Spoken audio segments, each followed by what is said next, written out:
In this video, I'm going to share with you how powerful your words can be, good or bad.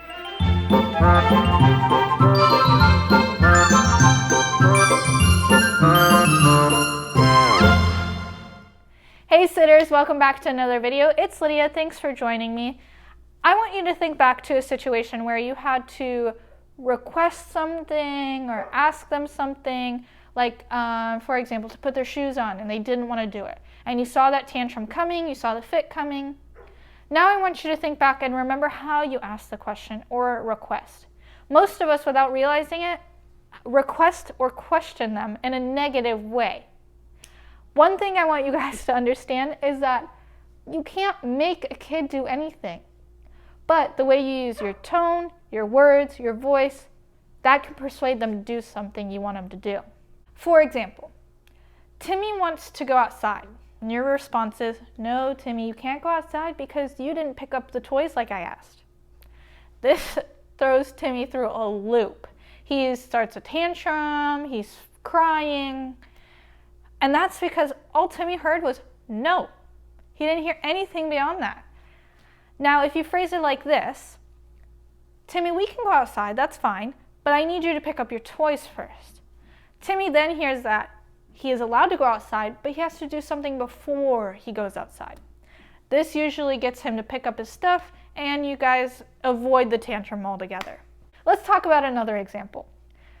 Robbie and Joey are in video games, and Joey's on the controller. It's Robbie's turn, and he is not passing over the controller. This starts an argument of whose turn it is, and it should be this person's turn. And your phrase is, you better share or you're going to not play at all. This starts an even bigger argument about, well, he's played longer and I should be on the controller and everything like that. Instead, you should phrase it like this.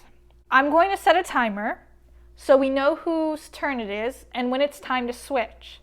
If you guys still have a problem, we're going to have to get off the video games and go find something else to do. This avoids the whole situation and everybody knows exactly how much time each other has and whose turn is whose.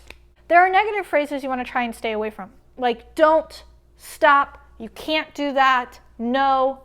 Although we want to try and use positive phrases, there are sometimes situations where you need to use a negative phrase to startle a child.